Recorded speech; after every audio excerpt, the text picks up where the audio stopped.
So I remember I had a couple months clean, and I was like, man, I don't know if I need to be here. I don't know if recovery's for me. I don't know if this is what my life, like, dude, I'm 17. And do I really got to go to this shit for the rest of my life? Maybe it was like a phase. Right.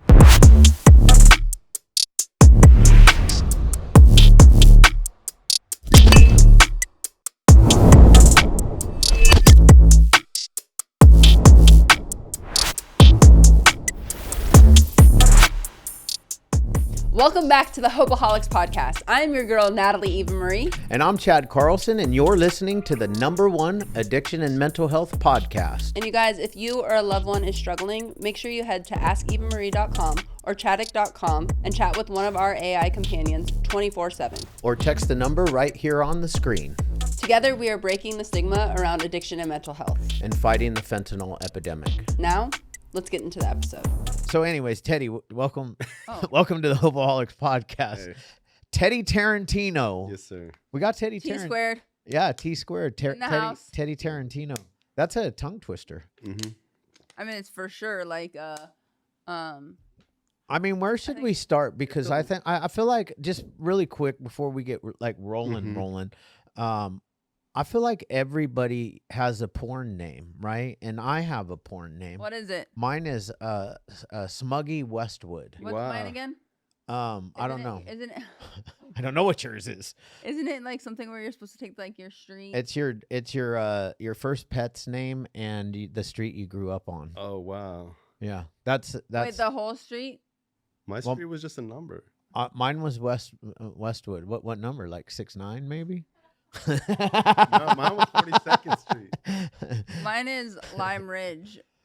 That's your what's your pet's name? Scarlet Lime Ridge. See, it works. It actually. My pet's name was Pepper. That works. Pepper 42. It was 40. You said 40. Oh, I thought he said 42nd. 42nd. I thought he said 42nd Street. Pepper 42. Pepper 42. In the house, aka Teddy Tarantino. You got 17 years? Yes, sir. Of sobriety? 17.75. 17.7. You got both of us beat. Mm-hmm. Not combined. How long do you guys have? I have 12 and a half. Okay. I have 8 3/4. Nice. Yeah. Oh no. If you're 12 and you turn 13 before I turn 9. Do I? Yeah. April, I'm June. So I'm half. Mm-hmm. Okay. 8.5. Hell yeah. Mm-hmm. Yeah. That's dope. Yeah, I'm an old timer. You are an old timer. That is old timer. It kind of is. Yeah. It kind of. I mean, maybe not in AA.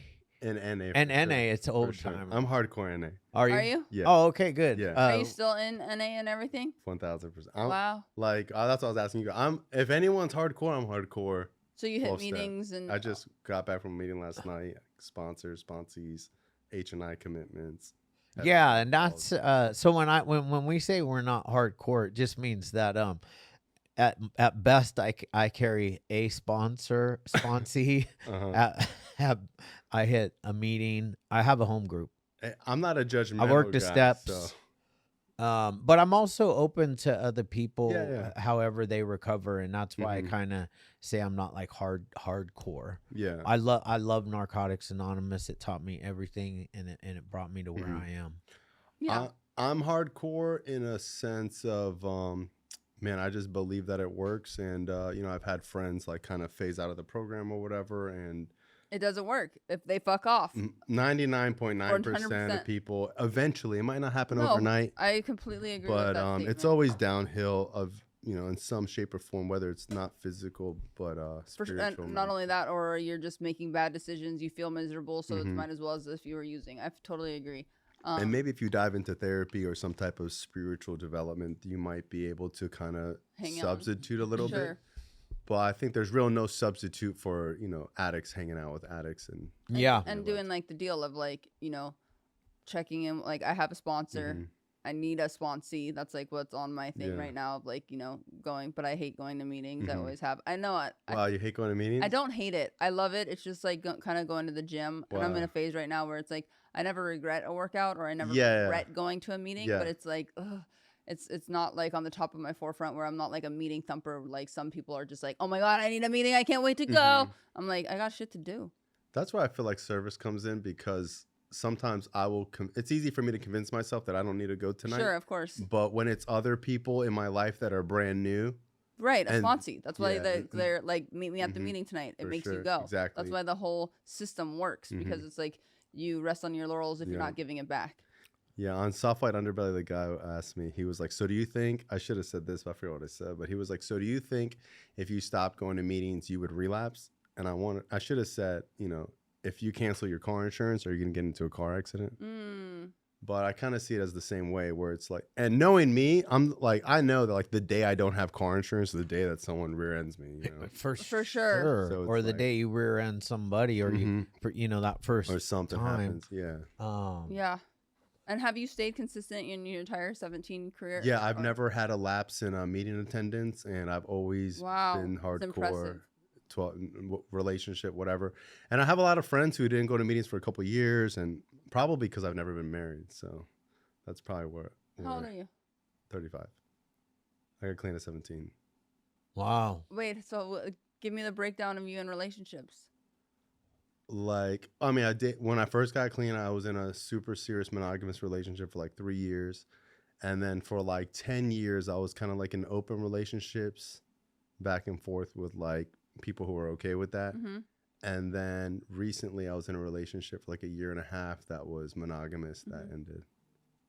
But I've just never been married or had like kids. So like that's usually people's issue with not going to meetings. Like, hey, things sorry, slowing down. Yeah. Yeah.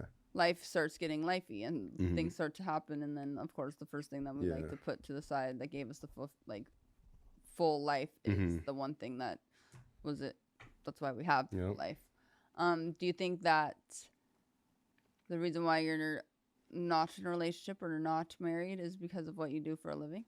Like, how did that happen? I've kind of always been like that. My dad's like that, and my dad got married. So like, my dad probably shouldn't have been in a relationship, and I think he just did to be like, this is what people do, you know? And I kind of saw what happened with him. But I'm very similar in that sense, where I've always been hypersexual, you know, more than one partner. You know, I would date a girl and it wouldn't bother me if she was doing something with someone else. Like, I wasn't really possessive. But, you know, if I'm like, but that's like, because if I don't love someone, like, if I'm not like seeing a future with you, I don't get possessive like that. But in my last relationship, like, I really wanted to marry the girl. I was really in love with her. I didn't even want to do adult stuff. There was a point where we both were doing it.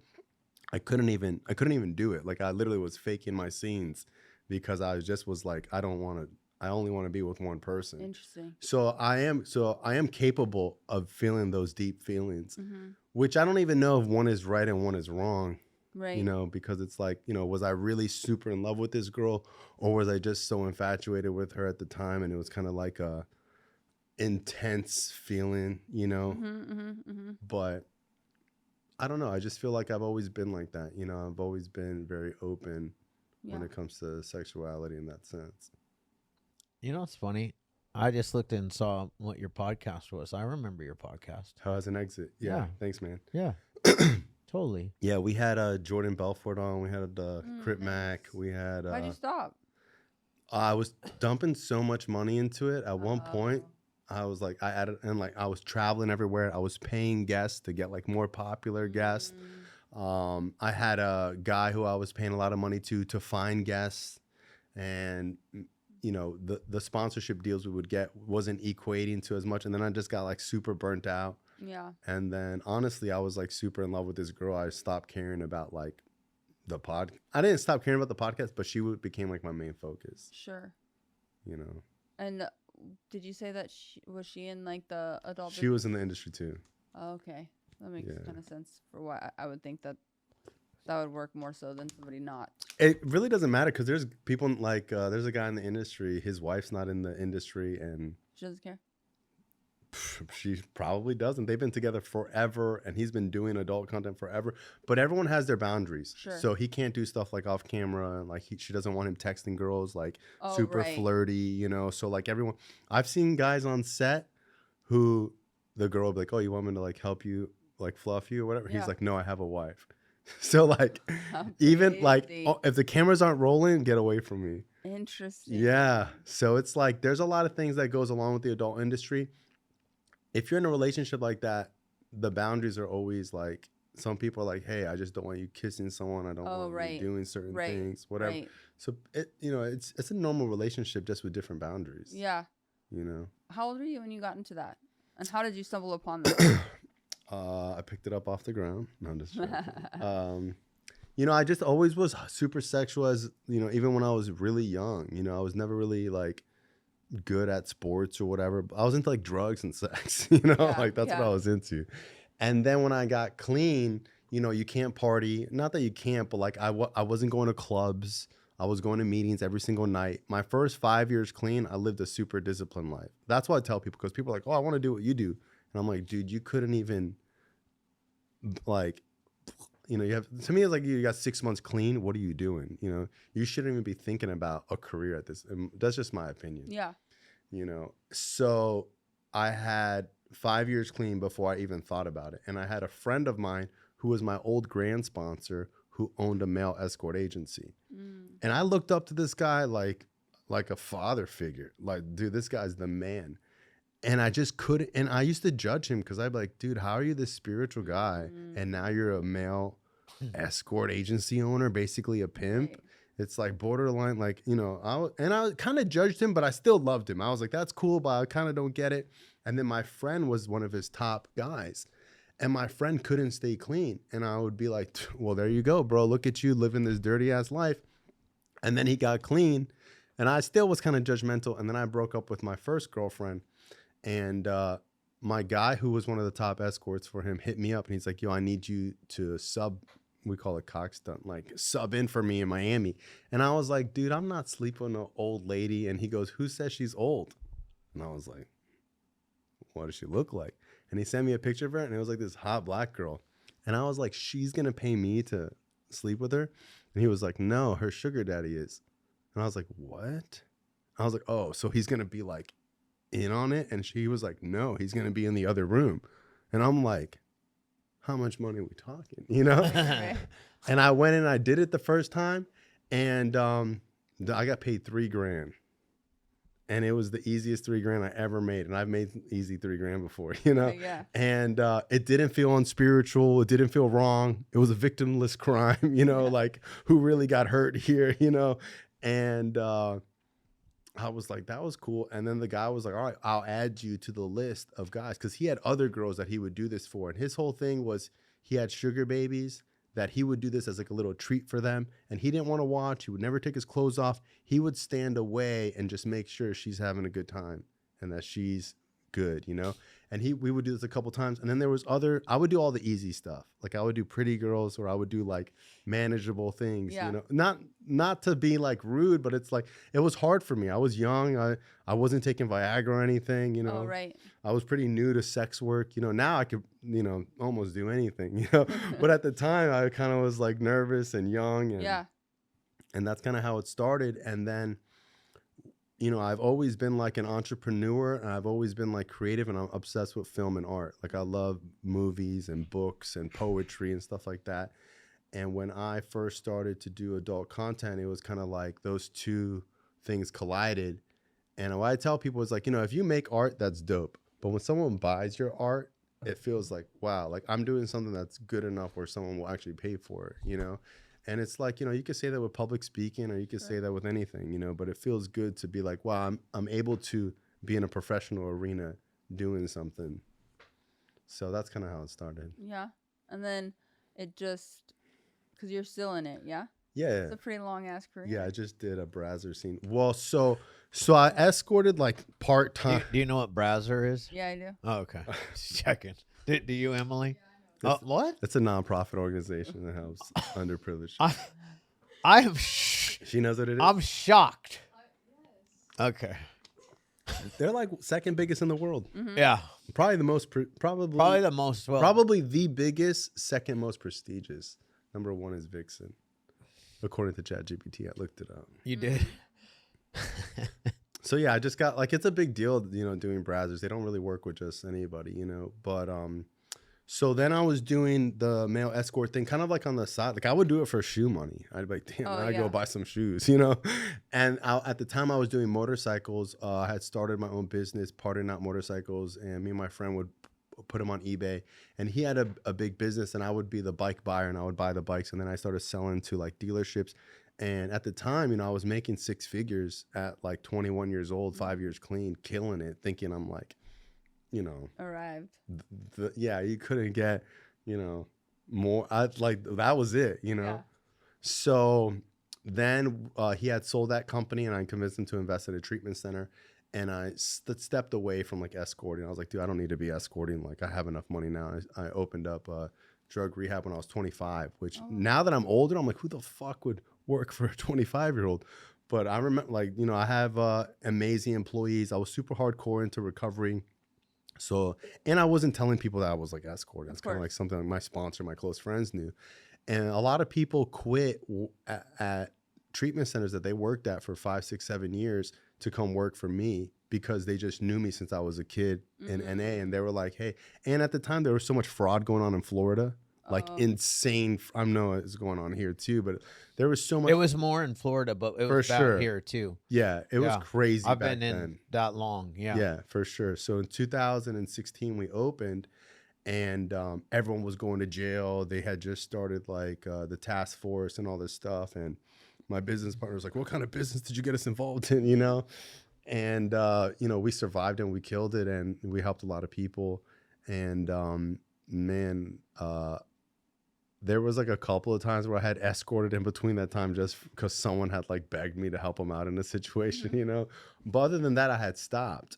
And then one of my closest friends is Alex Adams, and he's the most popular male adult star. And you might not know who he is because on social media and like whatever, his presence isn't as popular because he films his own stuff and he does POV and he doesn't show his face, but he does he's like the original step bro guy. He invented that whole genre. He didn't invent it, but he really capitalized on it. And when we first met him, I remember we would go into meetings and he was this nerdy, quiet guy, wouldn't really talk much. And we go out to eat and we're hanging out and we're like, me and my friends are like, so what do you do for work? This episode is brought to you by Wolfpack Bags. This gear is meant for anybody gym, lifestyle, to anybody that's on the move. I mean, I like to say that us here and everybody that tunes in, we're not average. We're always a wolf. They have all the goods that you need, especially for anybody that is looking for a bag to carry their meal prep, a lunch pail, anything like that. They have you covered. So once again, go to wolfpack.com, use the code Hopeaholics, save 10%, and join the pack. He's like, oh, I do porn. And we're like, oh, you like record? You like the camera guy? He's like, no, I'm like the guy. And back then, this was insane. Like nobody was doing adult entertainment, So we were like, what? Like, bro, and we're like, bro, you don't got to do that no more. Right. Like, dude, you're clean. You don't got to do stuff like that, And he's like, nah, man, I really enjoy it. And then he was doing like crazy BDM stuff. And we were like, dude, work the steps, And like me and him became friends and he stayed clean. He kept doing it. And he started shooting his own stuff. And I think like by 2018, 2015, I see him go from like a Toyota Camry to like a Rolls Royce to like McLarens, like Ferraris, to like buying a house. And I'm making money too. I had just bought like my dream car. And I was like, all right, bro, show me how this works, And he showed me how to do a 2257 form and like the intro and outro. And he hooked me up with the agent. So I was like, let me just see what happens. And I uploaded my first video, flopped. Uploaded another video, flopped. Uploaded another video, flopped. And I'm like, dude, what am I doing wrong? So then I was like, oh, I got to put like some dialogue. So I started researching like what works and what doesn't. All of his videos have a plot. So I'm like, let me go do a plot. So I like pick up this girl at the gas station. It's Alexa Vega. She's like very popular. And it was like a fake like, hey, are you lost? Why don't you come to my house? I'll pay you to like clean my house or something. She doesn't speak good English. She's like, oh, I don't know. Okay, whatever. That video goes #1 video on Pornhub in December of 2018. And I made 27 grand from that one video. It got 27 million views. At the time, they were paying you $1,000 per million views. So I'm like, I just found a new side hustle, And then I put out another video. It also did well. I did another video. Also did well. And then, this guy in recovery who I respect a lot sent me the video. And he was like, bro, what are you doing? And I was like, how do you know it's me? And he goes, that's your G-Wagon. That's Davie, where you're from. That's the street you live on. Oh, you don't show your face? No, I didn't show my face. He goes, that's the street you live on. That's here's the thing. Can I tell you something?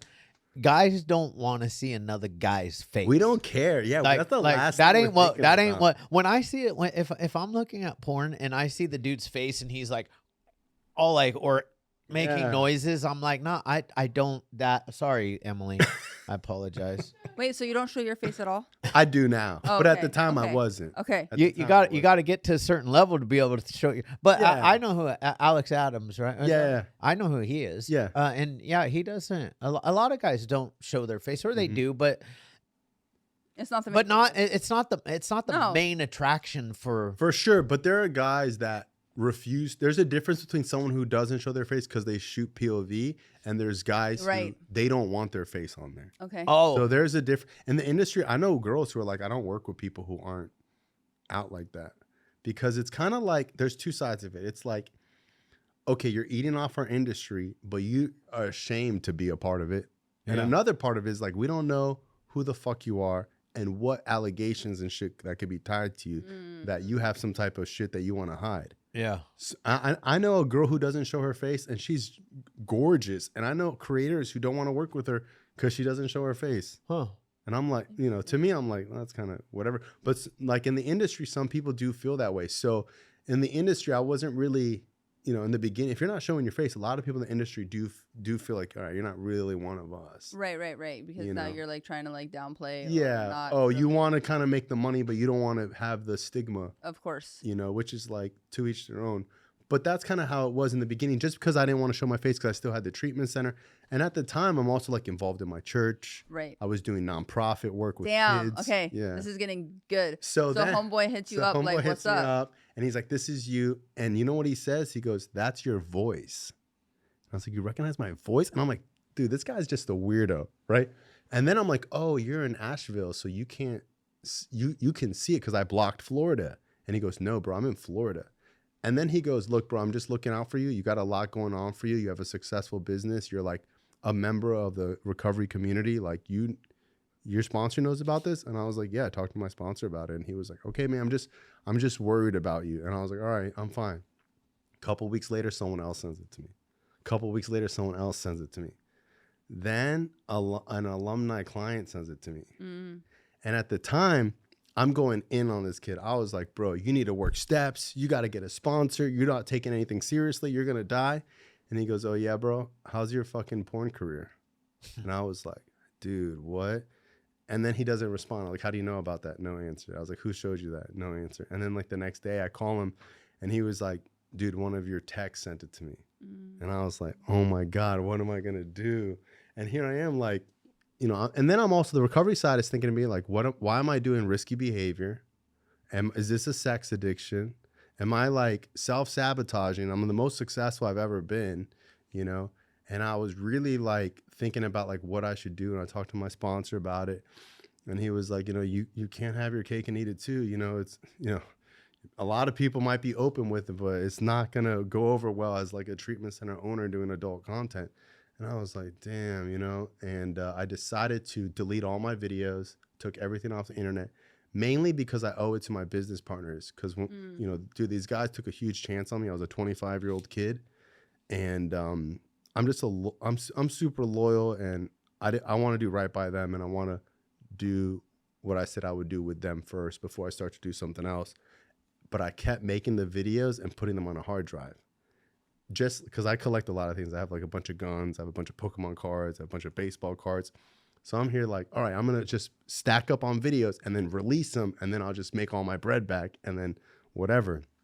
And I kept thinking like, oh, I'm going to sell the treatment centers in like 2 years anyways. 2 years came. We're nowhere near selling. 3 years came. We had like the worst year ever financially. 4th year, we're like in debt. And I was like, dude, we're nowhere near selling, And then the treatment centers kind of bounced back. And what changed for me was at the time, like we were making enough money to kind of like be where we were, but we couldn't really expand. And my friend who's crazy successful, dude, this guy got clean at 19. He was dead broke his first 16 years clean. Now he probably makes like $10 million a year. Crushes it, you know, and hardcore into recovery too. And he was like, you don't do personality tests with your employees? I was like, no. He's like, dude, I won't even date a girl before she takes the personality test now. And he has this personality test that's like a 20 grand test or a 10 grand test. And he's like, you should take it. And when I take it, he's like, call me ASAP. And he goes, bro, you hate your job. And I was like, I don't hate my job. Like, I love working in treatment, you know? And he was like, no, bro, personality test doesn't lie. You hate your job. And he was like, I was a specialist. That's like my tag as on the personality test. A specialist is someone who can do anything. They can be in the front, they can be in the back, they could be whatever, but they're really good with people. But their thriving thing is that they need to be building constantly, and they always got to have like new goals. And he was like, you're acting like a hotel manager. And the thing doesn't know what you do for work, but if you work in treatment, that's basically what it is. It's like managing a hotel. And he was like, you're so lost in your job because there's no growth. And I was like, damn. And all I could think about at work, I'd be in these staff meetings, census meetings, you know, marketing meetings, joint commission meetings, whatever, doing people's 90-day review. And I'm just thinking like, wow, I fucking hate my job. And then I would go home and I would go do porn. You know, I would shoot a video, whatever. And then I ended up going to therapy. And in therapy, I really worked out like why it is I'm kind of geared towards that. And my therapist really helped me see that, like, look, you know, this is something that everyone kind of does. And you have like a higher liking to do this. And I was wondering if it's like a sex addiction, like what is this? And I talked to my sponsor about it. And it's funny because my sponsor was like this super hardcore Christian guy. And I thought he was going to be like, you need to repent, you're going to hell. And I didn't know this. And he was like, dude, I worked at strip clubs for 11 years in recovery. And I had no idea. I was like, what? He's like, yeah, I used to DJ at strip clubs. And I was like, what? And he's like, yeah. And one day I was arguing with this girl, and she was like probably 20 years old, and she was supposed to tip me, and she didn't want to tip me. And I was screaming at her, and she was screaming at me. And then I was like, dude, I'm getting too old for this shit. He's like, and then I grew out of it. And he was like, you might grow out of this one day. And he was like, I'm not judging you. Mm-hmm. And I was like, okay. And then basically I came to an understanding with my therapist and my sponsor, whatever, that like, this is something I love to do. It's consenting adults. I shouldn't have any shame about it. All my close friends know it's totally legal. Like, I'm making money at it. And if this is what I truly want to do and this is my dream, then I should do it. And then I went to tell my business partners, and they were like, fuck that. No, you can't fucking leave. You're the CEO. And we got into like this huge battle, and we ended up working out a deal, but I ended up leaving the treatment center and taking like a small amount of money to walk away. Mm-hmm. And that was like 2 years ago. Oh, wow. And so now you went all into adult entertainment. Yeah. Damn. Yep. But I think the way that you did it, though, I think is amazing. I mean, that just goes, to me, it shows the person that is actively in the program, mm-hmm. because you're weighing out all of these, like, is something wrong with me? Like, checking in with your sponsor. You know, sometimes we need to see outside therapists and, and really trying to navigate. It wasn't an impulsive decision. It wasn't like I had a rough time and I'm self-sabotaging my life. Or like you just want to fuck because you're high or whatever. You don't care. Like you really, and then you thought about others by your business partners being like, this is not who I am. This is not fair to them, because I totally understand because the industry is stigmatized. That it would be kind of like an odd thing for an owner of a treatment center. Yeah, I'm also not delusional where I think everyone should be okay with my lifestyle. For sure. You know, like everyone is able to have like whatever they're with. Yeah. You know? Because at work I am really professional. Like, you know, I've been away from treatment for 2 years, and there can't be anyone that has ever said, "Oh, Brian was my boss and he used to do this" or whatever. Well, so it's like, you know, my first impression of you meeting you, like I would never in a million years think that like this dude makes porn. Yeah. No, you know, you don't come off like this. Like, I would have employees that were like, you know, Brian, you work so hard. You should just, you know, you should really focus on having fun at your age. And I just feel so bad for you sometimes, you know. And I'd be like, I know I work hard, but I have my fun. And they'd be like, are you sure? And I'm like, I'd be having fun, you know. And they would be like, what are you gonna do when you sell URP? And I used to be like, Like, no, I'm gonna do OnlyFans, and they would be like, sure, you know. But do you have OnlyFans? Yeah, of course. Yeah, if you're in the industry, you have OnlyFans. Yeah. Yeah. Tommy Gunn had an OnlyFans. Did he? Yeah, he still does, obviously, but I've never clicked the link because I follow him, but he puts it on his story all the time. Yeah. Do you miss your treatment center? Do you miss because you seem like you are very active? I love working in treatment, and there's nothing better than, because there's something that like an addict can only do. Like, I don't care how many degrees you have, whatever. Like my favorite thing in treatment would be when the therapist, and I have incredible therapists and I have amazing people, but there were times in treatment where, as an owner, I would be able to step in and do something that no one else could do. Sure. And as an addict and being an owner, I could see something in somebody that would be a life-changing experience for that individual when everyone else was like, nope, this kid's got to go. He's bad news. And I would be able to reach the client in a way where they would stay. And I would be like, look, let's just give it the weekend. He's on probation. We have all the leverage we can. The family, you know, we're going to do whatever we can with the family. But I'm telling you right now, he's acting like this to try to get kicked out. And if we kick him out, he's going to get high. He might die. And let's just let him chill on the weekend. And on Monday, we'll talk to the probation officer. And then we won't even be the bad guys. We'll get the probation officer to say he has to stay. And we'll have this huge intervention on Monday with the family. But I'm not kicking him out on a Friday. Mm-hmm. And Monday would come, and we would be all prepared to like tell this kid that he can't leave and whatever. And he would come in, hysterically cry and say he's so sorry. Mm-hmm. And he went to a meeting on Saturday and it really changed his life and he wants to stay. Right. And I would be like, see, that's why we don't give up on people. That's what I kind of miss. Mm-hmm. But at the same time, I do so much in recovery in my personal life that I don't, like, I do that every day with my sponsees. Mm-hmm. You know what I mean? Mm-hmm. So like, people always ask me like, oh, do you ever miss working in treatment? No, because I didn't stop helping addicts. Right. You know, and like, I don't care what you say. Like, if you own a treatment center and you're making money, it's not the same as like doing H&I. Sure. You know, so like, no, you know, not the same. Oh, you scholarship one person. That's great. You know, yeah, it's different. You know, I don't care if you make a penny, but like as soon as you're getting paid or it benefits you a little bit, because I would scholarship people all the time. Even scholarshiping somebody benefits you somehow. For because sure. What if that person does really well? Yeah. And then they go and say, hey. Tell everybody.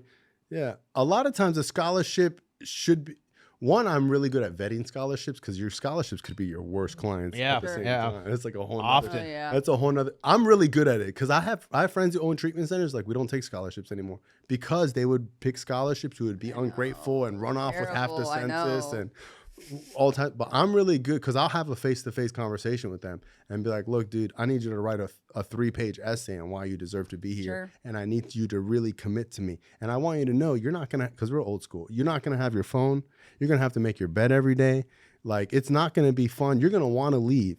And when you want to leave, we're going to remember this conversation and you're going to stay because you made a commitment today to stay.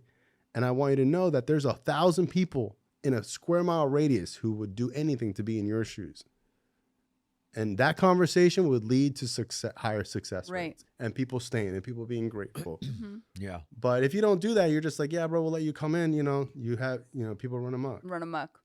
I want to ask about your childhood because I think that it's pretty incredible how you navigated from opening up a treatment center and then into taking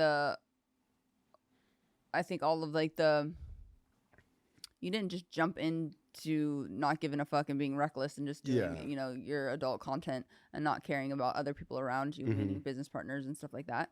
But since you did get sober at such an early age, like 17 is so early and it's not even your 21st birthday, all those things that you did have to walk through and experience.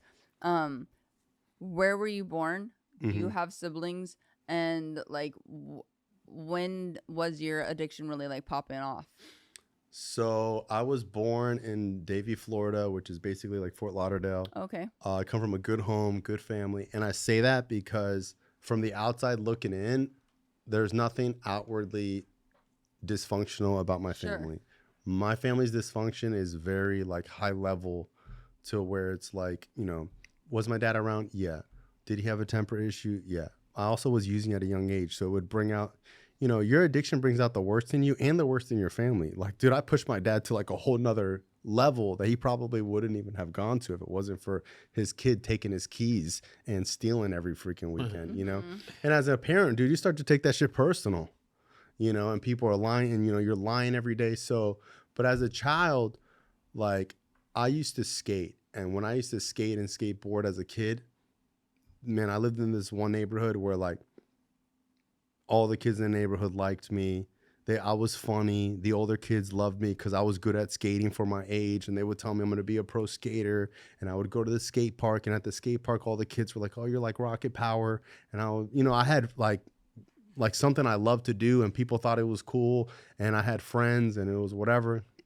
And I moved away to the skate park into another neighborhood. And no one skated. Everyone just played sports. And growing up playing sports was like, hey, we're going to go play flag football. And like, after like my mom's gonna make bagel bites and we're gonna have a good time. These kids were like, my team's beating your team and we're gonna win, or we're gonna, you know, whatever. It's like they were serious about it. And I just didn't take sports that serious. You know, they would like pass me the ball and I wouldn't even be paying attention. And I would like trip and fall and I was clumsy. And I just like, dude, if you want to win that bad, here, you know, like I just didn't care. And they were older than me and they would like bully me.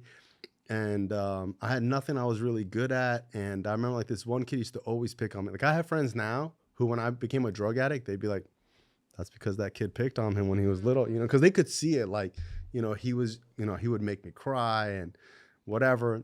And then this kid moved into the neighborhood and he had a mohawk, a spiked belt. He skated, he smoked cigarettes, you know, and I was like, yeah, I'm hanging out with this kid. And we started hanging out. And he would like stand up to like the neighborhood bully. And, you know, I remember we started smoking cigarettes and that turned into like smoking weed. And then that turned into selling coke. And I just grew up fast with older friends. And when I started to do coke, you know, when I started to smoke weed, I was like, I'm going to smoke weed till the day I die. I was like growing weed in my closet with like reg seeds, you know, like when I was in 5th grade. And by 7th grade, the movie Blow had just came out, and I thought I was George Jung. I thought I was Pablo Escobar. You know, I would have 2 grams in my sock, and it felt like a kilo, you know? And I was just, and you know what? In middle school, I was the man. Like, dude, I was getting all the girls. I was going to high school parties. I was selling coke to kids who were in college. And then I started getting arrested. And before getting arrested, when I would get in trouble for like coming home drunk or something like that, my dad would like get mad. When I started to get arrested, he started to really lose his temper and break things and scream and yell and call me a loser and say I'm never going to amount to anything.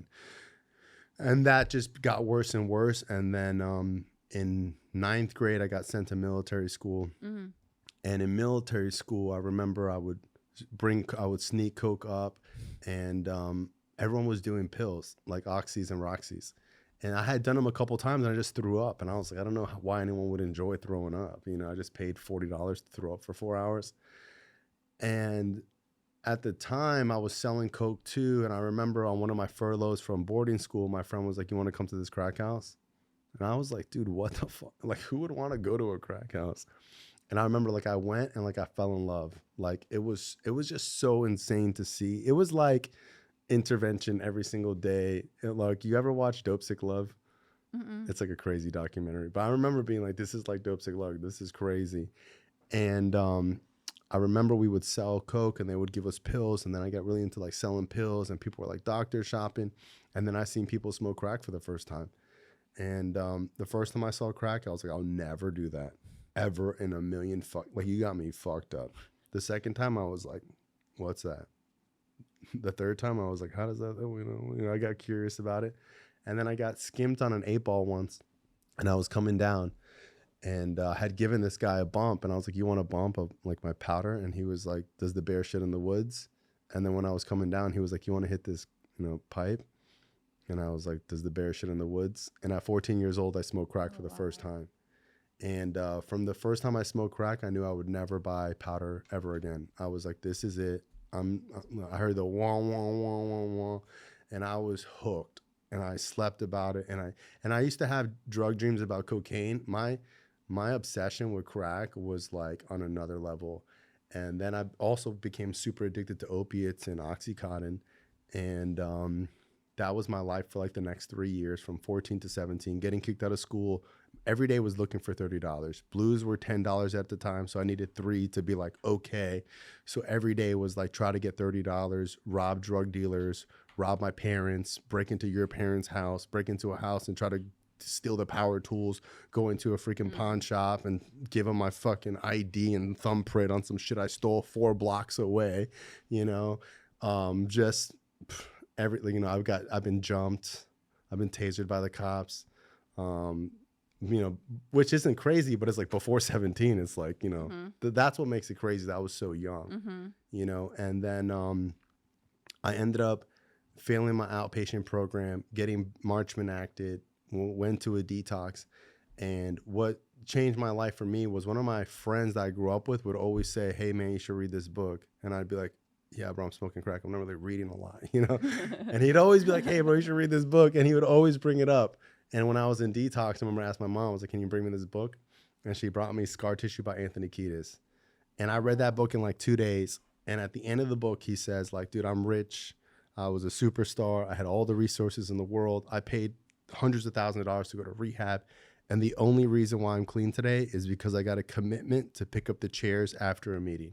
And he talked about setting up the meeting and setting up the chairs and how simplistic that was, but it saved his life. And at the end of the book, he had like 20 years sober, you know. Wow. And I remember I read that book and I was like, I need to go to these meetings. And when I got out of treatment, I told my mom, I need to go to a meeting. My mom took me to a meeting. And she circled around. She was like, mijo, these people are not clean, you know? Yeah. People had like mohawks and they were crazy and they were smoking cigarettes. And it was the cool 10 o'clock meeting where all the kids were at. And like they were playing rap music and people were freestyling, and, you know? And I was like, yeah, this is it. And I remember like my mom, and like, thank God I got clean in South Florida, because when I went to a meeting, even though they weren't 17, they were young enough where I could like, I'd be like, fuck with these people. There was people who were 21 with a year clean. You know, and like I was using with people with no teeth that were in their 40s. Right. So it's like I didn't feel out of place there, you know, so I felt right at home. And then when I was still a spectator until I heard this guy Ray Goog speak. So I remember I had a couple months clean and I was like, man, I don't know if I need to be here. I don't know if recovery's for me. I don't know if this is what my life, like, dude, I'm 17. And do I really got to go to this shit for the rest of my life? Maybe it was like a phase, you know? And I'm at a meeting and I hear this guy Ray speak, and this guy Ray looks like an older guy, you know, probably 55 years old, short shorts, New Balances, raggedy t-shirt. And I'm just sitting here like, oh, great. You know, I already know the story. Back in my day, heroin was a nickel, you know, and like this guy Ray changed my life. And he said, hey, my name is Ray and I'm an addict. I'm an IV drug addict. If you look at my arms, I'm covered in scars. He said, I got scars that will never go away. People say, damn, Ray, what the fuck did you do? Shoot up with a damn telephone pole? And he said, I was homeless in Washington, D.C. for 25 years. I was a career crackhead, heroin addict. I did that for years. That's what I did as a career. That was my whole life. And he talked about being homeless. He talked about living on the street. He talked about being on the side of a house where he fought to get this one spot where the sunlight would come in the morning, where at least he would get like the first ray of sun. And he would talk about having a whole bunch of syringes and all the numbers would be faded, and that one of the needles were bent, so he'd have to get hot wax from a candle to put it on so he could re-put it in. And he would talk about looking for a vein, and he said, the last time I smoked crack, the pipe was this big. And I had forgot about that. And I was like, damn. I was like, this guy knows what the fuck he's talking about. And he shared about having 5 years clean. And he said, I'm 5 years clean. And he said, I'd rather die right now clean than to ever use again. He said, if there was a shot of Jack Daniels and a shot of Clorox and gasoline, I'd rather drink the Clorox and gasoline, because there's more dignity in dying like that than to die in a fucking Dunkin' Donuts bathroom with a needle in my arm. And he said, you know, I've been clean 5 years clean. I'm on my second master's degree. And he said, this time next year, who knows, I might be in fucking law school. And I was sitting there like, law school? Dude, I was scared to go back to high school. You know, I was like, I'm not going. I was like, I can't go back to high school. I'm old, what? You know, and I left that meeting thinking like I could stay clean. That's the first time I ever had that thought, like I could stay clean. And I left that meeting. I've been clean ever since. Wow. So it's like that was my first real identification. Because people say like keep coming around till you hear your story. You know, that story wasn't. I came around for a long time before I heard anyone who had a similar story to mine. You know, but that was the first time I heard someone talk the way that I thought. And I was like, man, I'm going to stay clean. And I stayed clean and I dedicated myself to the program and I called my sponsor. And I had a lot of issues that come up with getting clean young, but everyone gets, like, if you get clean old, the disease is going to be like, bro, you're so old, you might as well just fucking go out die, you know, shooting dope or something. So it's like whatever issue you got, the disease is going to use against you. If you've been arrested, the disease is going to be like, bro, you've been arrested so many times. If you've never been arrested, the disease is going to say you're not even an addict. You've never even been arrested, you know? So yeah, that, you know, whatever you have, the disease is going to use against you. You know, I walked into my very first Narcotics Anonymous meeting on December 28th of 1996. And when I heard the readings, I knew that I was home, because like, who is an addict? Like, that's me. Like, I live to use and use to live. You know, very simply, an addict is a man or a woman whose life is controlled by drugs. That was me. My life was controlled by drugs. The only thing the getting and using and finding ways and means to get more. That is what I did on a daily basis. So I had no like thought that I wasn't that. I just didn't know that there was another way to live. Prior to walking into the rooms of Narcotics Anonymous. I mean, I owe my whole entire life to Narcotics Anonymous, and that's why I go to what I call my home group tonight, not because of any other reason except for I don't go there to, you know, to share for the fucking old timer. I do if that old timer's thinking about getting loaded, because I've gotten loaded in recovery too, you know. I rested on my laurels, like they say in Alcoholics Anonymous, man. And what I love about, like, now I've got so much. I'm an NA guy, but I've read deep into like Alcoholics Anonymous, and I've worked the steps the Alcoholics Anonymous way, and I've read the book, and I actually do the 3rd and 7th step prayer of Alcoholics Anonymous every day, because I don't like the one out of Narcotics Anonymous. It's too simplistic. It doesn't say God at the beginning, and I love God, and you know, I found God. You know, I found that gift of desperation. But I go to the meeting tonight for the newcomer or the person who's thinking about getting loaded again. Because, or the person just coming back from a relapse. That one is the most important to me, because those ones are the ones, and I've done it myself, to be able to walk into the rooms. I had 9 years clean, and I stuck a needle back in my arm, and to walk back into the rooms and get a fucking white chip is probably one of the hardest, most shameful things, even though you shouldn't have shame. There's no shame in coming back and walking into the rooms and saying, you know, my disease fucking came back for a minute. But you do feel that way. And I want them to feel welcome back into the room with love, not with judgment. Like, no, I would never walk up to a newcomer who's hurting and say, what are you going to do different this time? Because you know what? When you have less than 30 days clean, you have no fucking clue. You just want to fucking stay clean for today. Yeah, when I went to a meeting with my friend's parents once, because like he was using, and the parent like wanted to see what it was like, and she was at the meeting, and she was like, at the way out, she was like, man, I think some of those people were high. And I was like, yeah, I went to the gym today. Some of those people were fat. so facts. true. I love that, bro. Yeah, and I was like, and when she was like, you know, well, some people were on their phones. I'm like, yeah, some people go to the gym, they don't even fucking break a sweat. Yeah. You know, you know. I mean, you know, the most important tradition. The most important tradition is tradition 3, man. The only requirement for membership is a desire to stop using. You don't have to be clean to come to a meeting. You know, hopefully, you know, you come to a couple meetings, you start to realize that there's a different way to live, but just keep coming back. There's this guy who I listen to, and he's like, you used to use and not go to meetings. He is, I don't know about you, but when I was smoking crack, I was never like, man, I really can't wait to go to the NA meeting tonight. Yeah. And he was like, you know, and people would say like, yo, if you can't, you know, why you keep coming if you're not coming back clean? And he was like, why the fuck do you think they're here? You know? So it's like, just being at the meeting, the longer I stay clean, the less judgmental I get. I get more judgmental of people with time. Yeah, for sure. But it's like, but when I first got clean, you know, I would be really, really judgmental because, you know, I became like an NA Nazi where, you know, there was years where I'd be like, oh, well, you don't go to this meeting and you don't read this book and my sponsorship family does it like this and you're drunk and whatever. And I realized like, wow, I'm becoming like all the fucking church people I hate, you know? Exactly. I just became like one of these hardcore Bible thumping recovery people. And man, I learned this in kindergarten. It's like, keep your eyes on your own paper. And it's like, dude, I don't give a fuck what anybody else does. I go to the meeting to focus on the readings and the serenity prayer. And if I get that, the meeting was good. Because I hear people all the time, oh man, all the meetings suck. Or people ask me all the time, where are the good meetings?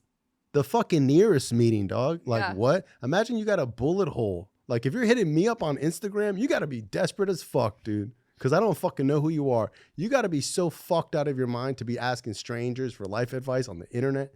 If you need to go to a meeting, you need to go to whichever one you can get to. Imagine you had a bullet hole and you're like, man, what's the best hospital? It's like, that's how 911 it is when you have less than 10 years clean. You know what I mean? They just mean there's a underlying meaning to that question. Whatever it is, it could be, where's the meeting with all the chicks? It could be, where's the meeting with all the dudes?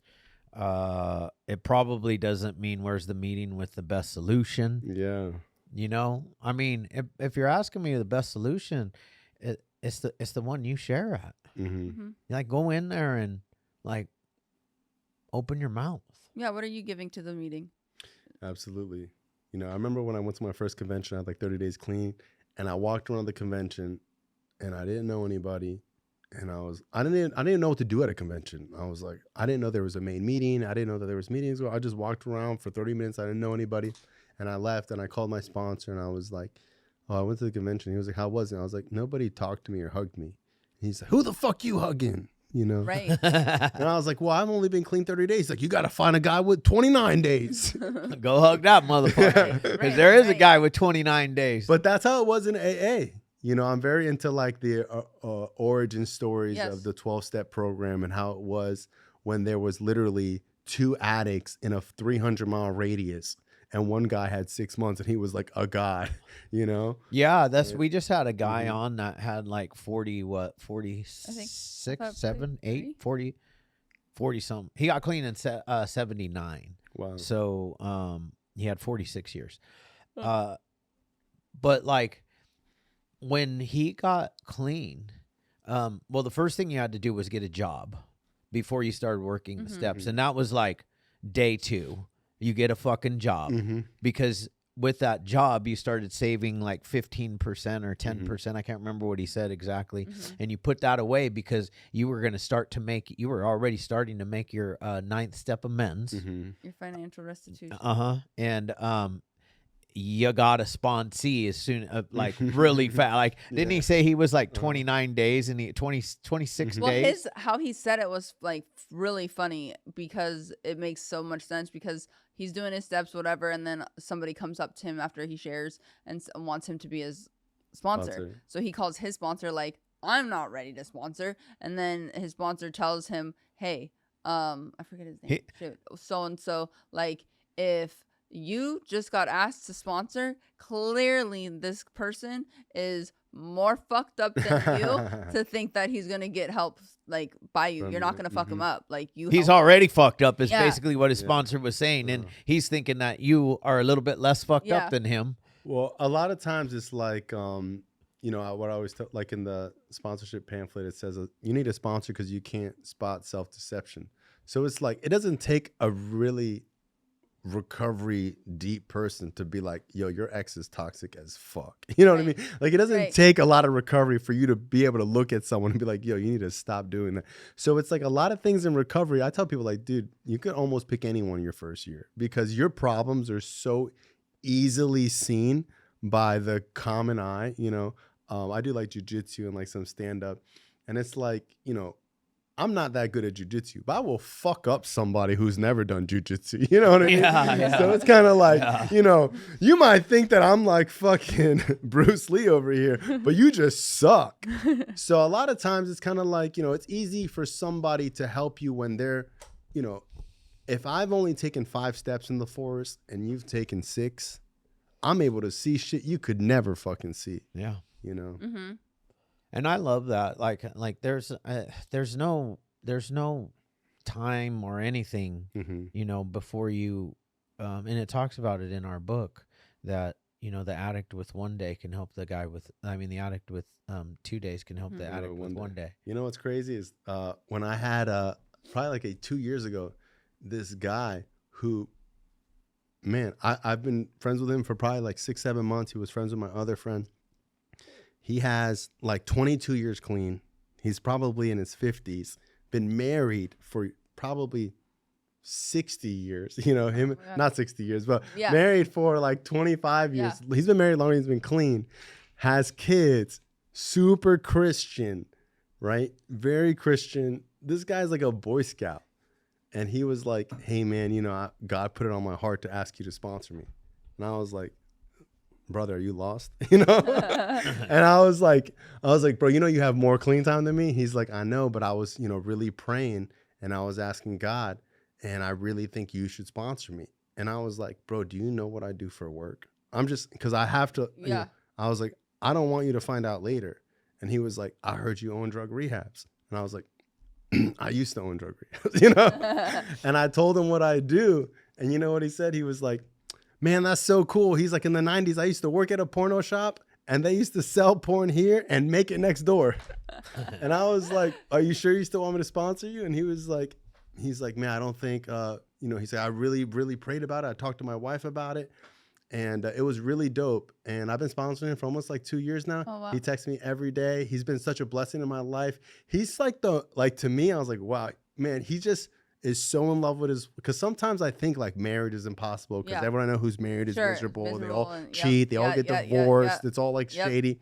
Dude, this guy doesn't shut up about his wife. He just loves her so much. He's always like, oh my God, my queen. And you know, I've been sponsoring him long enough where he would tell me what's really going on. And he's just such a good dude. And man, he's really been like a blessing in my life. And the other day he was out at a meeting and he was telling somebody like, you know, someone had asked him to sponsor him. And this other kid was like, oh, you know, his grand sponsor is a porn star. And he didn't like that. And I was like, well, you know, people are going to talk shit or whatever. And he was like, no, because how come he didn't say you're an entrepreneur or someone who does a lot of philanthropy? I was like, and it was cute, like he stuck up for me. Yeah. And he was like, because I don't see you just like that, you know. I was like, I know, Rick. You know, he's a good dude. Yeah, that's awesome. Yeah, I love that. Oh, I had a question about like the industry itself, though. Are there other people? Do you find other people that are in recovery in the industry that are in the? So when I was smoking crack, I would be on a cruise and I would find the one guy who smoked crack. And it's like in recovery, it's the same thing. Yeah. Because it's like, you know, I believe in the law of attraction. And it's like, dude, I meet people all the time who they might not even be 100% clean, but they're like, oh, hey, you know, I used to be on Xanax. I only drink like once a year and I smoke a little bit of weed. But there's a lot of people. I did a whole video on Instagram the other day, and it's like 17 people who are prominent people in the industry who are 100% clean, 100% sober. They don't drink or anything. And some of them just don't like alcohol. You know, like Kazumi never had a problem with alcohol. She just is allergic to it. She doesn't like to drink. She doesn't drink. You know, another girl, Connie, she's in the industry a long time. This other girl, Callie, you know, there's a lot of people in the industry. I was out at the Pornhub Awards, and it was so funny because me and like 4 people were all hanging out. And this girl was like, hang on, we're all in recovery. And I was like, oh, that's interesting. And we looked around and like each of us had over 5 years. Wow. And we weren't like, oh, let's go like all the recovery. We just ended up all talking together. But it was cool that it was like a whole bunch of us that are, you know, sober. Mm-hmm. And then on the other side of that question is, do you ever walk onto sets in different places and just everybody's fucked up? There's drugs. So one, being on set, like people say the word set a lot, but like a real porn set, no way. Because one, you would just be sued. You know what I mean? So like one of the first consenting things that you get asked is, hey, are you under the influence of drugs or alcohol? So before you do a video, there is an intro video that we do where it's a verbal video consent. And that if that person looks under the influence, they can come back and sue you or say I was under the influence or whatever. When you sign the paperwork, we're recording, you sign the paperwork. So there's a lot of compliance that comes into it. Anybody who's, in my opinion, anybody in the industry, they're not doing any type of adult content under the influence. Now, do I think that there is a group of people that like think that doing some ketamine and like a little bit of this before a collab, because there's a difference between like a pro scene and like you guys doing a joint venture together, basically. Do I think that that goes on? Probably. Those people, like I'm so out loud with my recovery, people like apologize that they did drugs last week. You know, like people are like, hey bro, you know, I got high yesterday. I'm like, what the fuck do I, you know, like that's how like recovery I am. And it's cool because a lot of people in the industry hit me up when they have problems, you know? So everyone in the industry hits, dude, I'm fucking doing ketamine every day, you know? So I've been able to help a lot of people in the industry too. And not just that, but just let people know like, dude, if you're struggling, like, you know, when people hear like, dude, you were smoking crack at 14 and now you don't even drink, most people, it's hard to have any type of excuse at that point, you know? But usually, no, I would say no real company is doing any type of adult content with someone who's under the influence. And if it happens, you're getting blacklisted. No one wants to deal with that. I don't care how hot you are, how famous you are. You know, if you're someone who's known to be late, dude, like Brazzers, they're not fucking with you, you know? So at the upper level, no. Yeah, that makes sense because of just like liability. Now where you're at in Florida, is that the second mecca of? I would say so. Yeah, I would say it'd be like L.A., Florida, Vegas. Yeah. L.A., Florida, Vegas. Mm-hmm. Do you fly out to LA and Vegas to not that often? So I just started doing mainstream. Mainstream is when you shoot for companies. So because I'm starting to do more mainstream, I'll probably fly out more. But usually I hate coming to LA. I hate the flight. I hate like, cause it's like, well, not just that. It's like, dude, if I stay at a hotel, I like to stay at nice hotels. It's like with tax, it comes out to like $1,000 a night. Yeah. You know, you stay 10 days, that's 10 grand, you know? Yeah. So it's like, you know, if you stay here, it's hard to kind of make the trip worth it. Oh, right. And everyone goes to Miami. So usually all the girls make, you know, trips where, hey, I'm going to go to Miami, and they'll hit up all the Miami guys. Cause there's only like 6 of us. There's probably like 6 Miami guys, 5 Vegas guys, and like 10 LA guys. So it's not like there's a whole bunch of us that are, you know, well known on social media, you know, professional, and like that people work with. There's probably like 100 active women and probably like 20 active guys, you know? Wow. You know, so it's kind of like when you come to Florida, people shoot. And then if not, they're just like, hey, let me know when you're in town. Yeah. What do your parents think? My mom, when I told her, literally said, my son can do whatever he wants as long as he's not on drugs. That's what my mom said. My dad didn't even understand what the fuck was going on for like 2 years. I told him like multiple times, and he's like, okay, cool. You know, my dad is so like, me and my dad had such a crazy relationship because like, I used to literally pray like, God, if you're real, I hope this man dies. Like I hated my dad. Hated him. Never thought we would ever be friends. Ever. Couldn't even think about living in the same house with him. And now we're so close, and he just like looks up to me and like is so proud of me all the time. And when I told him I was doing this, he was like, yeah, okay, that's fine, you know, whatever. And he would make like little jokes about it and stuff. And like a year ago, he was like, hey, Brian, you know, this stuff is on the fucking internet. And I was like, I know, Dad. He's like, your face is in it. I was like, I know, Dad. And he was like, you're the actor? I was like, dude, I've explained this to you so many times and we've all talked about it. And he was like, hey, you're the boss. You know, I'm not, you know, my dad was like, well, you know, I wasn't trying to judge, you know, hey, whatever you want to do. You know, my parents, are so like on board. I could tell them that I'm going to move to Italy and be a finger painter and sell all my possessions. And they'd be like, we're so proud of you, you know? So that's basically that's cool. Yeah. Do you have siblings? Yeah, I have an older sister and older brother. I'm the baby. My brother's like a year older. My sister's 6 years older. And do they have the ism or no? No, they're so normal. They're That's like, wild. yeah, my sister was like prom queen. Everyone thought she was like the greatest. My brother is like the sweetest kid in the whole world. He would never hurt a fly. Like, so now they have a former drug addict brother. Porn who's now star. porn star. Yeah. They fucking killed it. Yeah, you know. What do they think about the adult? Like, dude, my brother has never asked a single question. My brother's like in the family group chat, doesn't say a single word. When we go to Thanksgiving, I'm like, what's up? He's like, not much. I'm like, cool, you know? Yeah. Like, my brother doesn't ask me anything. My sister doesn't ask me anything. My sister's like, you know, I don't really support that whole industry. And I think, because my sister kind of feels like women are manipulated to do stuff like that.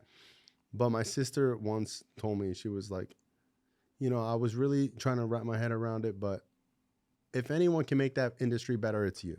And I was like, that's what she came to. Yeah. That's the conclusion she came to. That's, I mean, I was like, all right, cool, and it's like, I think Jesus would be out there, where he's needed the most, Yeah. So it's kind of like, and honestly, not sure he'd be participating, but he would be hanging. You never know. Well, yeah, I don't. In 2025, I don't know. But you know what? I tell people, I'm like, dude, the adult industry, because you guys know, is nothing compared to the drug and alcohol rehab industry.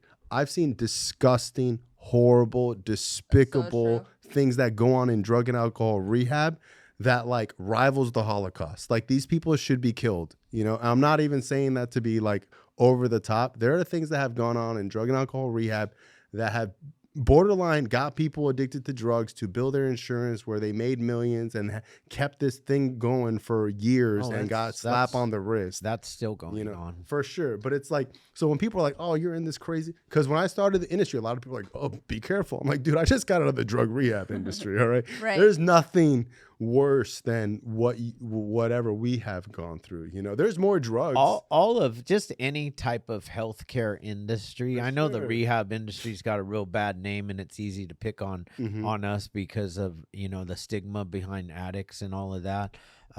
But you can walk right down the street to the what is it that your dad gets done 3 times a week? Dialysis. Oh, that's a scam. Yeah. Fuck. Not. It's not a scam, but yes, there's scams going on inside of the dialysis. No, healthcare, world. Wall Street, because people are always like government. Let's keep going. Yeah. So it's like mechanics. Big pharma. Yeah, I was like, dude, right now there's a guy telling an old lady she needs her fucking brakes done. Totally. You know what I mean? Right now, so, right? She's got fucking 50% pads on there. Totally fine. Yeah. You know, so it's like there's a lot of fraud, and my biggest pet peeve is like, man, if you're gonna sell heroin and crack, that's great.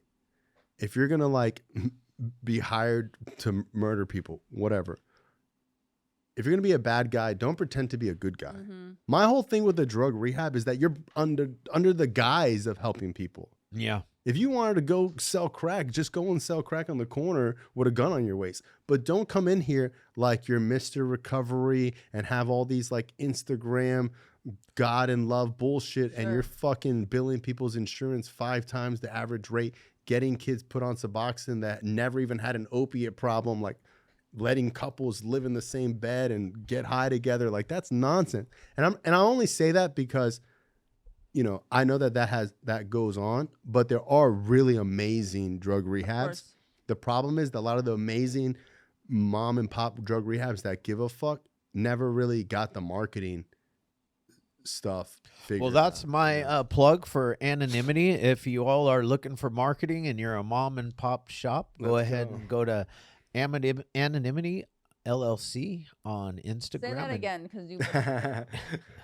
Anonymity LLC on Instagram. Hit us a DM and we'll help you out. That's awesome. We build census. There you go. Yeah, no, you're right. 25 years in the industry, the drug and alcohol treatment industry. So I've been through it all, and building census is what I specialize in, and marketing and advertising and, just. Yeah, it's a beast. I tell people like, dude, if you've worked in treatment, you are a fucking Navy SEAL because this business doesn't sleep. You're going to get text messages 24/7. And it's not like, hey, Becky needs a whatever. It's like, dude, this person is having a we need to call the ER, like 911. Yeah, the ambulance is on the way. This person's hearing voices. So-and-so poured gasoline down the driveway. 8 people just stole from the local Walmart and they're on the curb getting arrested. Yeah, they stole the minivan and the meds. Yeah. And one of in LA. So our van got stolen about 3 months ago. Yeah. And we got it back. Hell yeah. One of the sober living homes in LA, this chick fucking stole the van, a client stole the van, got in a high-speed chase, just didn't know what to do, so she booked it all the way across the border into Mexico. Wow. Got away because they couldn't fucking chase her into Mexico. She got away. Wow. Wait, some chick from not our treatment centers. Yeah, this is like, I'm just saying. This was it was on the news. Okay. It was a treatment center up in LA. And her dumb ass got busted coming back across the border. Wow. Shut up. A day later. Yeah. Well, why wouldn't she just kick it? You just got to keep going. Yeah. Just keep going. Part that bitch out. But she didn't have she didn't know where to go. Yeah, because here's the thing. Most addicts are addicts, not criminals. We're not the best criminals, but like when you're addicted to drugs and you've been addicted for a long time, parts of your brain don't function normally. Like the frontal lobe, one of the most important part of our brain to make a good decision. Nobody in their right mind would be like, it's a good decision to steal the van of the sober living house that I'm in. Like, from LA. Yeah. And drive. And then once the cops are coming to pull you over, it's nobody in their right mind thinks I should just keep going instead of pull over. Yeah, you know what I'm saying? So with that being said, it's like, so a lot of people are like, well, why do you need to keep going to meetings or whatever? So it's like when you live your life with instant gratification being your whole world and losing the ability to consider consequences, and like you can only see what's affecting you now. When you get clean, you're still thinking like that. Totally. And it's like, dude, I remember being 6 months clean. I'd be at the line at Walmart and I'd be like, they're making me steal because there's a fucking line and they don't have their shit together. And I would steal and be like, she's laughing because she'd be stealing, But like, but it's like, I'd be like, dude, they're making me steal. And I really would rationalize stuff like that. And I would really think that like, dude, Walmart, fuck them. They're a fucking giant big old corporation. little they fuckers. could get fucked, And it's like, this isn't hurting anyone. This is actually a fucking good thing. And I would steal and I would lie and I would do things to relationships or whatever. And I really couldn't see my own character defects, or how this affects anything. Cause I'm like, dude, what does this matter? Right. I think that's the biggest thing in recovery is that when I was using, I would do fucked up shit and think that it didn't matter. And then I would wonder why I felt like shit all the time. Or justify every bad decision. Yeah, and just be like, this is a good thing. This isn't even, this doesn't bother. Yeah, they deserved it, whatever. And now, like, I have this belief that, like, karma's real. Yep. Everything I do is going to come back to me. People are like, oh, recovery fucks up my littering. I would, like, I know. I'll throw something away and it would, like, bounce off and I'll take 2 steps and I'll be like, I know it's so annoying, right? Yeah. Like fucking aiming for the trash can, it fucking bangs off, and you're like, in LA, there's trash all over the place. There's like so much. It's not even my fault. It's over the bin, and I'm just like, this isn't gonna. But I know that it's me. That like at least I don't want to. I add to the trash, So what? You're about is it like a 30 or 45 minute drive from like Fort Lauderdale to Miami? It's like 35 minutes. 35 minutes. It's not far. Yeah, Fort Lauderdale. Nice. 954. I think you're probably the most sound mind person that I've ever talked to in regards to your line of work. Thanks.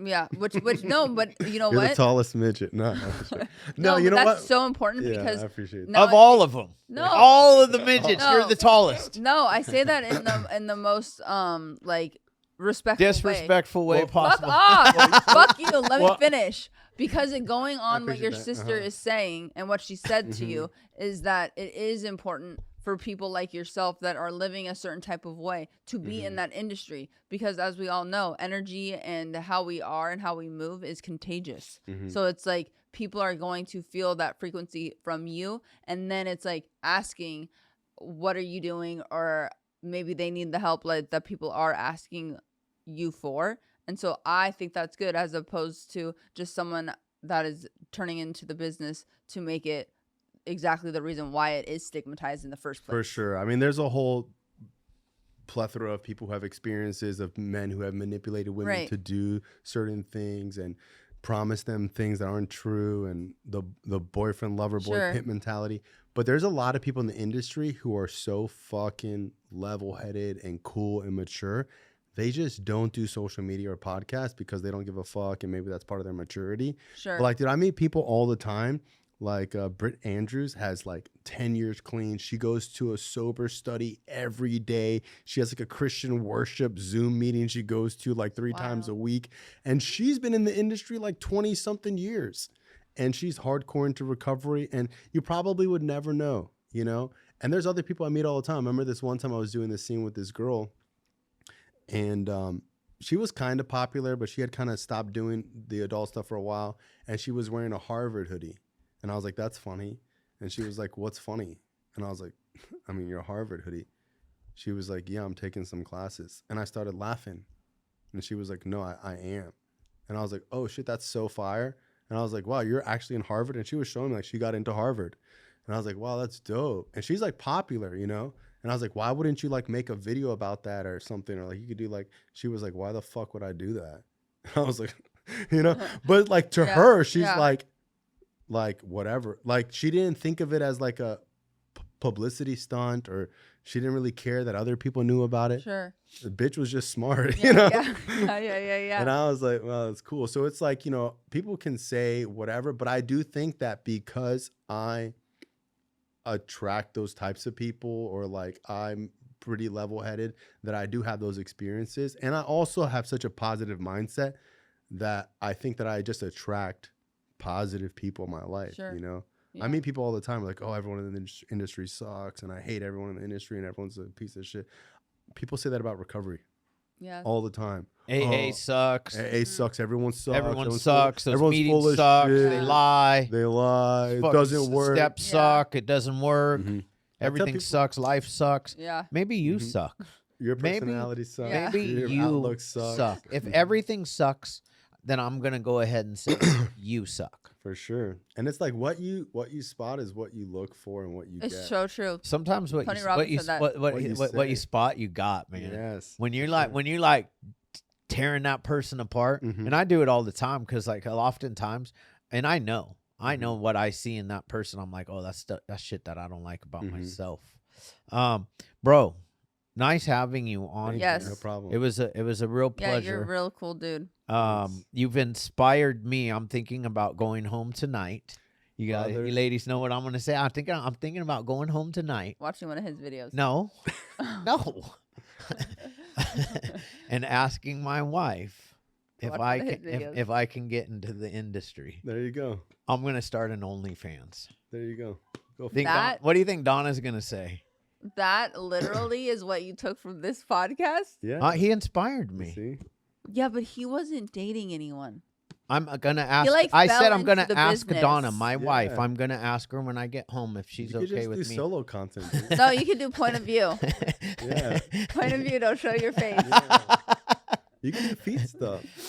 I'm definitely not a somebody that doesn't not like porn. Like I think it's backwards, but I think we got like that. I enjoy. Yeah, totally. I enjoy it. I think it's fine. I think every man enjoys porn, and that's why it's a weird topic, especially as of late, because you have a lot of people that look really down on porn because there's so many men and women that are like addicted to it, and that is a problem. That's a problem. So but like every man watches porn and women. You guys are just acting like I don't know how many women. I agree. A lot of women. I know women who are like, dude, I've watched since I've started this job. I had no idea. Women come up to you and say, I've watched every one. I had no idea.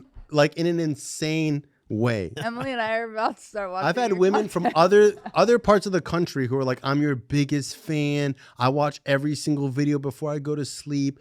Please come here. I will fly you out. You can stay with my family. I told everyone about you. You're the perfect man. Like crazy, crazy, crazy, crazy. I have a girl on my OnlyFans who pays for like little voice notes. She just wants me to be like, hey baby, and like $20.